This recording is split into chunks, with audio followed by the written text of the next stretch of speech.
Mirchi Plus presents Har Him Horror.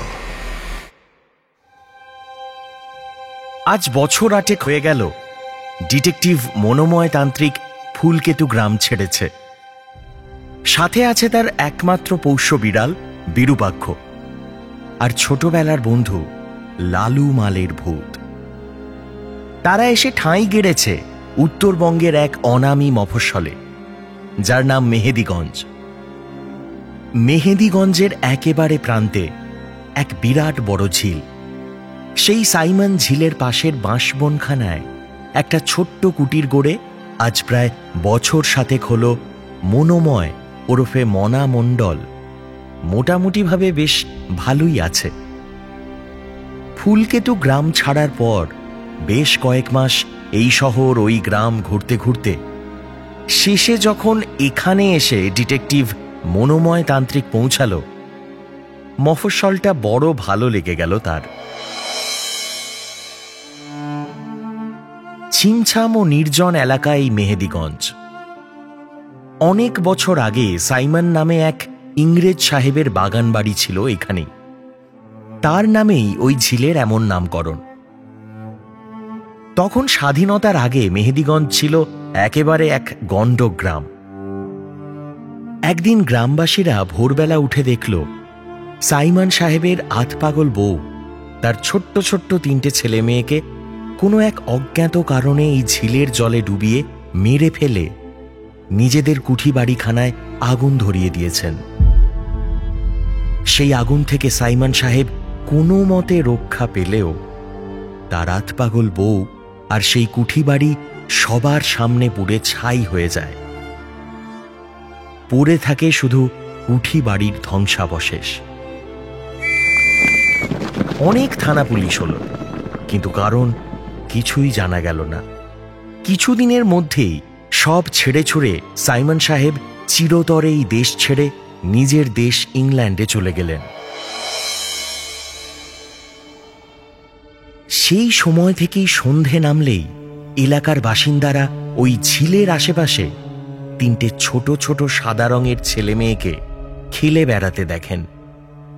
আর পুরো বাড়ির ভেতর থেকে ভোর রাতে এক মহিলার আর্তচিৎকার ভেসে আসতে শোনা যায়, যা প্রথমবারের জন্য শুনলে এই 150 বছর পরেও নতুন কারুর পিলে চমকে উঠবে।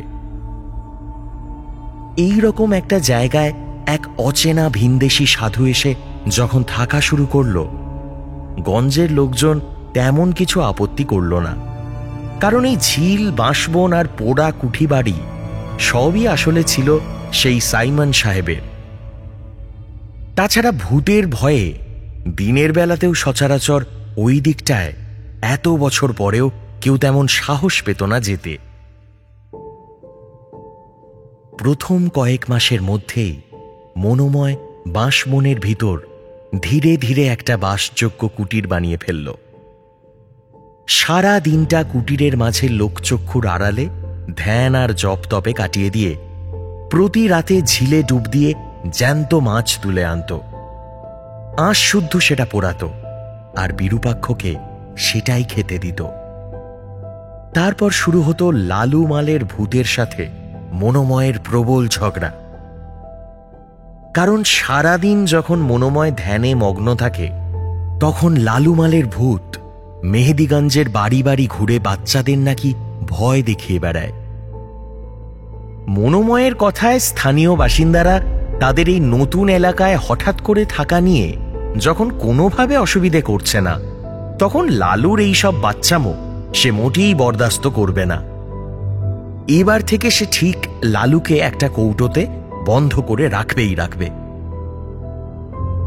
অন্যদিকে লালুর বক্তব্য, মনোময় তো সারাদিন ধ্যান করেই কাটিয়ে দেয়, সে তো আর জানে না ঝিলের ধারে 3টে ফিরেঙ্গি বাচ্চার ভূত তাকে এই বাঁশবনে তিষ্ঠতে দেয় না। বলে কিনা এসব তাদের এলাকা। তাই বেচারা লালু মাল সারা দিন জুড়ে গঞ্জের বিভিন্ন বাড়িতে পালিয়ে পালিয়ে বেড়ায়। মনোময় বন্ধুর কথায় অত পাত্তা দেয় না। কিন্তু একদিন সকালে উঠে মনোময় বুঝল ব্যাপার ভীষণ গুরুতর। মেহেদিগঞ্জের মানুষজন পুলিশ নিয়ে তার কুটিরের সামনে এসে হাজির। কাল বিকেল থেকে এলাকার দুটি বাচ্চা ছেলে নাকি রীতিমতো উধাও। তাদের সঙ্গীরা মিলে নাকি বাজি ধরেছিল কার কার সাহস আছে যে ঝিলের ধারের ওই পোড়ো বাড়িতে ঢুকতে পারবে। যে দুজন কুঠি বাড়ির ভিতরে ঢুকেছিল তারা আর ফিরে আসেনি। পুলিশ ভোর রাতে সারা পোড়ো বাড়ি তল্লাশি করেও কিচ্ছুটি পায়নি। স্থানীয়রা বলছে অনেক বছর আগেও নাকি কয়েকজন ছেলে ছোকরা ওই বাড়ির ভিতর ঢুকেছিল, তাদেরকেও নাকি কোনোদিন খুঁজে পাওয়া যায়নি। কিন্তু পুলিশ অফিসার মঞ্জু মাইতির সন্দেহ এ নিশ্চয়ই এক আগন্তুক সাধু বাবার কাজ। তন্ত্র সাধনার জন্য মনোময় নাকি বাচ্চা দুটোকে অপহরণ করে নরবলি দিয়েছে। মনোময় বুঝল অবস্থা যে কোনো মুহূর্তে তার হাতের নাগালের বাইরে বেরিয়ে যেতে পারে। তাই তাকে এখন গণধোলাইয়ের হাত থেকে বাঁচাতে গেলে কিছু নিম্ন শ্রেণীর ভেলকিবাজি দেখাতে হবে। মনোময় নির্বিকার মুখে বলল, ম্যাডাম, আপনার অতজন পুলিশ বাহিনী এই পোড়ো বাড়িতে একসাথে ঢুকলে কখনোই আপনার বাচ্চা দুটিকে খুঁজে পাবেন না। কারণ ওই বাড়ির ভিতরে যে রয়েছে সে কোনোদিনই এত লোকের সামনে নিজেকে প্রকাশ করবে না।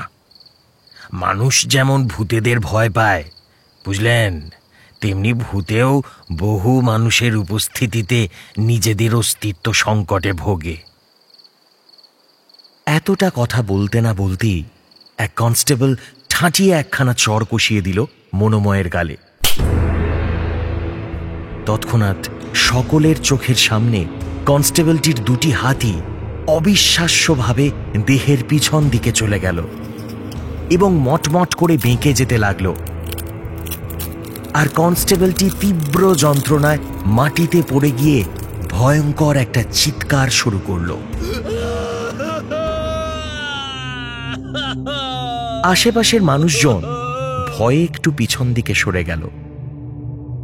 তারা কিছুতেই বুঝতে পারছে না এখানে আসলে ঘটছেটা কি। শুধুমাত্র ইন্সপেক্টর মঞ্জু মাইতি অদ্ভুত এক ঠান্ডা দৃষ্টিতে সরাসরি মনোময়ের চোখের দিকে চেয়ে রইল। মনোময় ভাবলেশহীনভাবে বলে চলল, ম্যাডাম, একটা কাজ করুন, আপনি আমার হাতে হ্যান্ডকাপ পরিয়ে দিন, আর তারপর আমরা দুজন মিলে ওই পোড়ো বাড়িতে ঢুকব। সাথে কিন্তু আর কেউ আসবে না। আমি কথা দিচ্ছি ম্যাডাম, বাচ্চা দুটিকে আমরা দুজন মিলেই কিন্তু ফিরিয়ে আনব। মনোময়ের দৃষ্টিতে সত্যিই এমন কিছু ছিল যে ইন্সপেক্টর তার কথাতে রাজি হলেন এবং কথা মতো মনোময়ের হাতে হাতকড়া পরিয়ে দুজনে মিলে প্রবেশ করলেন সাইমন সাহেবের 150 বছরেরও পুরনো পোড়ো বাড়ির ভিতর। ভিতরটা যথারীতি গজিয়ে ওঠা বড় বড় গাছগাছালির ছায়াতে প্রায় অন্ধকার আর স্যাঁতস্যাঁতে হয়ে আছে। কিছুটা এগিয়েই দুজনে একটা ঘরের সামনে থমকে দাঁড়াল। 3টে বিরাট ফনাওয়ালা সাপ একটা আতপোড়া বিরাট মোটা দরজার সামনে ঝুলে আছে। ভিতর থেকে বাচ্চাদের হাসি আর খেলার আওয়াজ ভেসে আসছে। ইন্সপেক্টর পড়ে থাকা একটা গাছের লম্বা ডাল মেঝে থেকে তুলে নিয়ে সাপ 3টেকে সবে দরজার সামনে থেকে সরাতে যাবে, অমনি ঘরের ভিতর থেকে ছেলে মেয়েদের আওয়াজটাও থেমে গেল। আর তারা স্পষ্ট শুনল পিছন থেকে কেউ একজন যেন তাদের দিকে ধীরে ধীরে হেঁটে আসছে। মঞ্জু পিছনে ফিরে একবার দেখল, কিন্তু কেউ কোথাও নেই।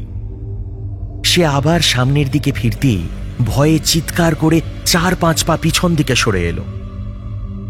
একটা ময়লা সাদা গাউন পরা বিভৎস পোড়া মুখ সবকটা দাঁত বের করে তার ঠিক সামনেটায় দাঁড়িয়ে। মনোময় তখনও চুপচাপ দাঁড়িয়ে আছে একপাশে। মঞ্জু তার হাতের পিস্তলখানা উঁচিয়ে সেই গাউন পরা মহিলাটির দিকে সবে গুলি ছুঁড়তে যাবে, মনোময় তাদের দুজনের মাঝখানে এসে দাঁড়ালো। কারণ সে জানে বন্দুক দিয়ে মানুষ মারা যায়, কিন্তু অতৃপ্ত আত্মাকে নয়। বরং এতে তারা আরও বেশি করে রেগে যাবে এবং এদের দৌরাত্ম্য চলে যাবে হাতের নাগালের বাইরে। কিন্তু ততক্ষণে অনেক দেরি হয়ে গেছে।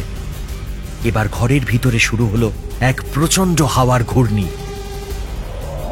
সেই গাউন পরা ছায়ার মতো অস্পষ্ট শরীরটা বেঁকে চুড়ে মনোময়ের দিকে এগিয়ে আসছে, আর তার পিছনে 3টে সাদা ফুটফুটে বাচ্চা ভয়ে জড়সড় হয়ে দাঁড়িয়ে আছে। মনোময় তার হাত করা পরা হাত দুটো এবার জোরসে সেই যে ছায়ামূর্তির কপালের কাছটায় নিয়ে গেল। অমনি চারিদিক শান্ত হয়ে গেল। মনোময় পৌঁছে গেল আজ থেকে 150 বছর আগের এক রাতের বেলায়। সে স্পষ্ট দেখল সাইমন সাহেব আর তার বউয়ের মধ্যে শুরু হয়েছে এক চরম অশান্তি। সেখানে সাইমন সাহেব তার নিজের বাচ্চাদের নিজের সন্তান বলে মেনে নিতে অস্বীকার করছেন। তারপর একে একে সবাইকে খুন করে বাচ্চাগুলোকে সাইমন সাহেব ঝিলের জলে ভাসিয়ে দিচ্ছেন, আর নিজের বউ সমেত সম্পূর্ণ কুঠি বাড়িটায় আগুন লাগিয়ে পুলিশের কাছে পরের দিন একটা মিথ্যে গল্প করছেন।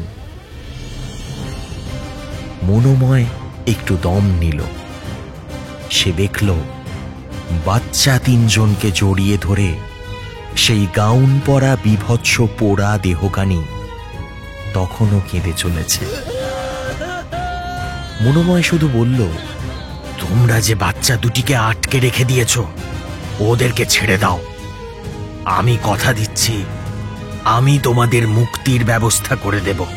আমি কথা দিচ্ছি, ছেড়ে দাও ওদের। এরপর প্রায় 7 বছর কেটে গিয়েছে। সেই উধাও হয়ে যাওয়া বাচ্চা দুটো আজ কলেজে পড়ে। মনোময় এখন মেহেদিগঞ্জে পাকাপাকিভাবে হাত দেখার ব্যবসায় ফেঁদে বসেছে। গঞ্জের মানুষজন এখন আর ঝিলের ধারে বা পোড়ো বাড়ির পাশ দিয়ে যেতে ভয় পায় না। শুধু এখনো রাত হলেই লালু মালের ভূত আর মনোময়ের মান অভিমানের ঝগড়ার শব্দ অনেক দূর থেকেও মেহেদিগঞ্জের মানুষজন স্পষ্ট শুনতে পায়। হাড় হিম হরর আপনারা শুনতে পারেন এক্সক্লুসিভলি মির্চি বাংলার ইউটিউব চ্যানেল এবং গানা অ্যাপে।